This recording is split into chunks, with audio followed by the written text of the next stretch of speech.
York's classic rock, Q1043. Christopher! Michael Imperioli joins us, Q104.3. Well, he joins us right now. Michael, welcome. Welcome to Q104.3. Thanks for having me. I voted in the Webby Awards. You know you're nominated for a Webby Award. Oh, yeah. We got nominated for Best TV and Film Podcast, the Talking Sopranos, that I do with Steve Sharippa. It was a big surprise, actually. So I had a chance to vote. I went on the Webby website yesterday, which people can do. And I know you're up against some tough competition, but I've got my fingers crossed for you. I know you and Steve put a lot of work into that podcast. Yeah, it's been really fun. We get to kind of revisit the show with a lot of the people who we made it with. And I think it was a lot of people got really into it during quarantine. They were binging The Sopranos, and then they had us as a companion piece, to look back on the show and get some inside dope on the show and how it was to shoot it and what went on behind the scenes and all that stuff. Well, when we were talking to Steve on Monday, he was talking about the unique perspective that you have that other cast members don't, because you spent time in the writer's room. That is true. Yeah. So, which was a little bit of an awkward situation to be in, because my friends in the acting camp often wanted to know what was going to happen. And sometimes I did know and sometimes I didn't, but I had to pretend I didn't anyway, because I wasn't allowed to say anything. Tough. Yeah, it's a little tough, but luckily they were all good friends. So we were able to, get by okay. And you wrote 5 episodes. I did. After we shot the first season of The Sopranos, and I really fell in love with the whole show. I'd never done a TV show, and I was so thrilled with all the actors. And I'd already been writing a little bit. So between season 1 and season 2, I wrote a spec script and gave it to David Chase, and he liked it. And then I wound up writing, starting in the second season.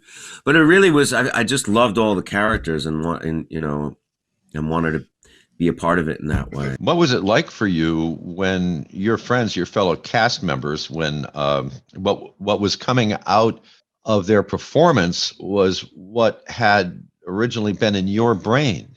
It was really thrilling. It was really thrilling to an actor that you admire and respect, saying words that, came out of your imagination somehow.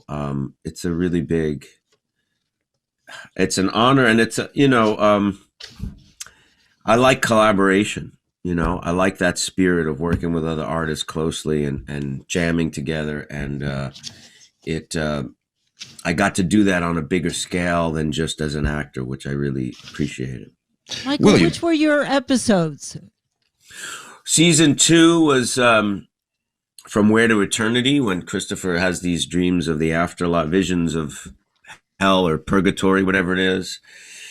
And then season 3, it was, I think, The Telltale Mozzarella, which was a good episode that I liked. And then season 4, I think I did 2. I did Everybody Hurts and Christopher, which was about the Columbus Day parade. One of the episodes, the Telltale Mozzarella, had a lot of Tony and Gloria stuff, which was played by Annabella Sciorra, the character Gloria, which was one of my favorite characters. And I really liked writing for her, because she's an old friend and a great actress. And the last one was in season 5, was Marco Polo, when Tony and Carmela get back together in the pool after being separated for a while. So that was kind of fun too. Is that an Emmy Award I see there on a shelf in the background? Oh, yeah. It's not supposed to be it's not supposed to be visible, but gotta put it somewhere. Well, that's very impressive. And your career has encompassed so many roles, like a gazillion roles on film and on television and on the stage. I mean, it's been a prodigious output of work in your young life. Yeah, well, young life is very kind, Jim. Thank you. But I've been fortunate to work with some really good people. I've been doing this professionally for 34 years this year. And I've been around a lot of great artists, and they've fed me, creatively over the years. I loved you in Law and Order because I love everybody who's ever been on Law and Order. Which is everybody in New York. I mean, Law and Order has really kept New York actors working for years and years and years. Well, New York actors owe Dick Wolf a lot. There's no question about that. But you were also in a series, Life on Mars, which had a really, really interesting premise. And then you spent some time in my hometown doing a series that was set in Detroit for Detroit 187. Yeah, that was a really fun show that we did for a year.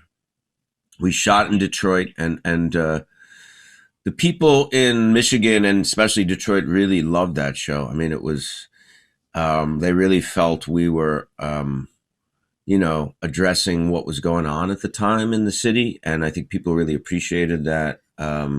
The stories were really tailored to that city, and I lived there for a year and worked there for a year, and it was a really great experience. Yeah, I read about that in local media. People there were very, very impressed that you actually lived in Detroit, that you made that kind of commitment. And then there's your stage work. Yeah. Well, I mean, New York is and theater in New York is how I really started, even before film. And there's nothing quite like being in front of a live audience. It's a very different experience than being in television and film, and very special. I miss going to theater. I miss performing in theater, and hopefully that will all change very soon. Well, Are you working on anything in theater? No, I'm not working on anything in theater. I'm actually writing a pilot for HBO that would shoot in New York. Ooh. That I would star in as myself, which as yourself, I think I'm qualified to play. Yeah, I'm writing something where I play myself because I figure they can't really fire me, right? Or kill you off. It guarantees you some great work. I mean, if you're the writer, you get to write whatever it is that your character's going to do. It is great for job security. There's a big Coney Island oriented event taking place tomorrow. Can you tell us about it? So I am part of the Coney Island USA, right?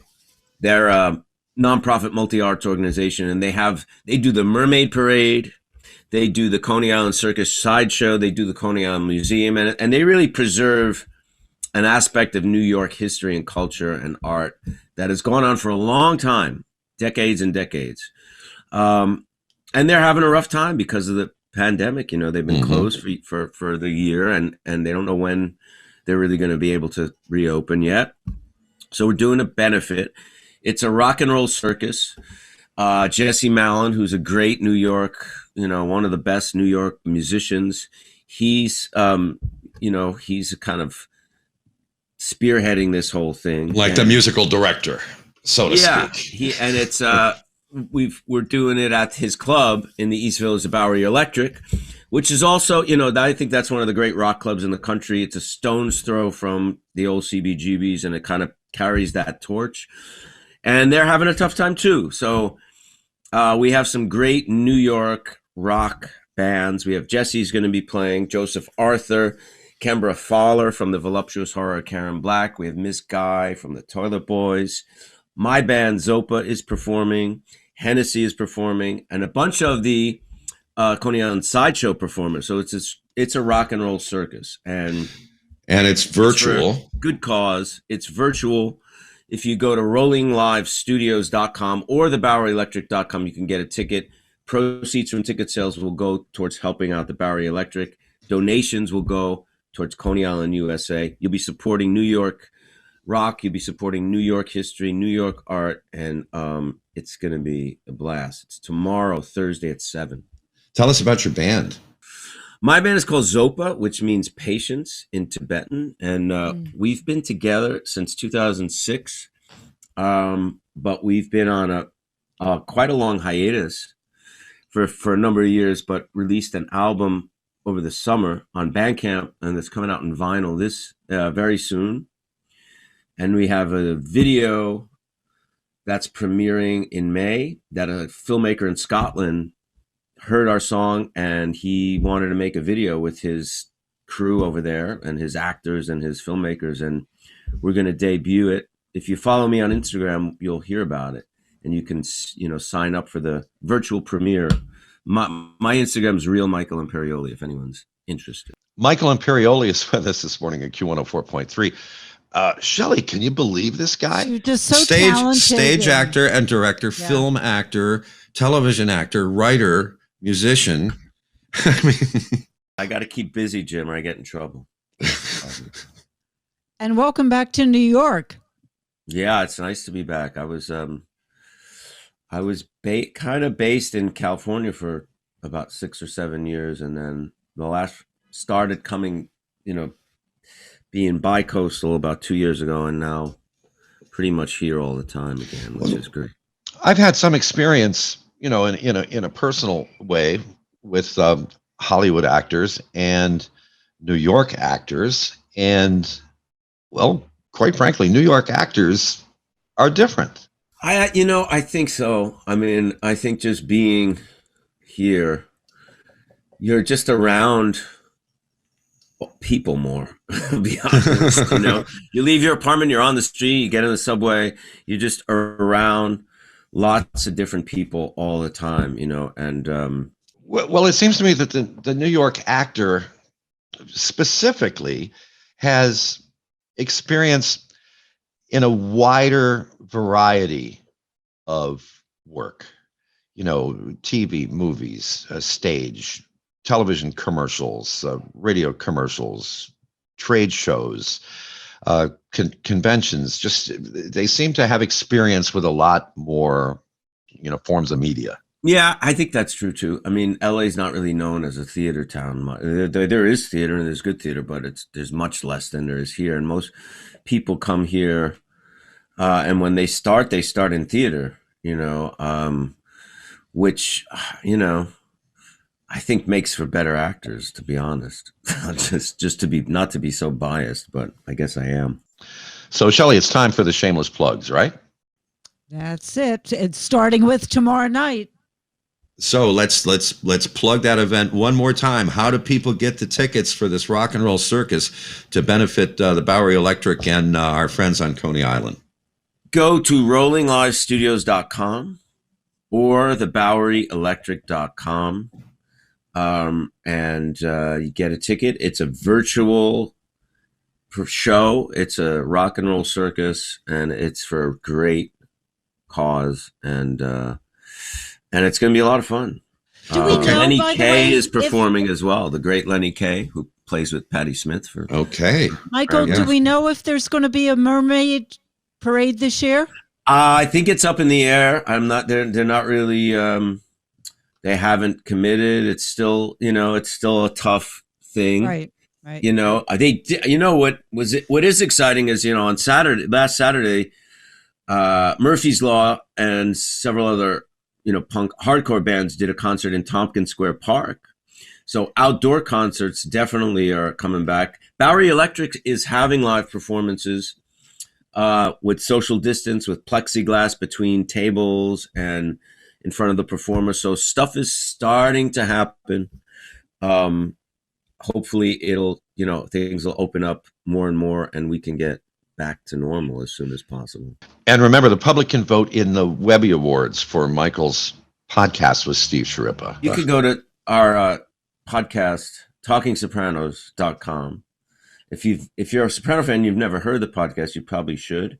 And you can vote for us if you like podcasts. You go through each episode, every single episode, in order. What we do is we usually have a guest, which could be a writer, an actor, a director, someone from the production pretty much. And then we break down an episode, Steve and I, scene by scene, beat by beat, talk about stories, behind the scenes stuff, and, really get into the filmmaking of it and all the cultural references. And we get silly and, like we did on the set, it's like two friends having lunch, like it was, Mhm. I think the podcast kind of carries the spirit of the show, in a cool way. So if you Well, haven't when you listened, well when you like get the to show. when you get to the final episode, Don't you forget about me.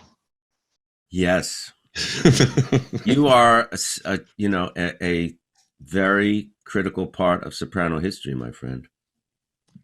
Because Jim is the first voice you hear on In the the last final episode. That's right. Yeah. ever That's a of big, The Sopranos. that's a big distinction, my friend. Yeah, yeah. Well, what can I tell you except that I was honored? Michael, I recorded that for the show, and it wasn't just pulled off the radio. I was asked to record that for the show, which I did, and my assumption was that it would be on in the background somewhere, or maybe somebody be driving in a car, and it would be on the car radio while they're talking or something. I had no idea it was going to be the opening scene. Yeah, it's pretty wild, isn't it? And when I watched that, I almost just fell off my couch. Yes. Yeah. Yeah. I was screaming. Big. Michael Imperioli, thank you so much for getting up and spending time with us. You're welcome. Thank you, Michael.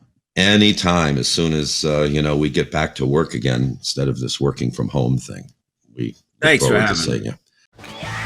New York's classic rock, Q1043.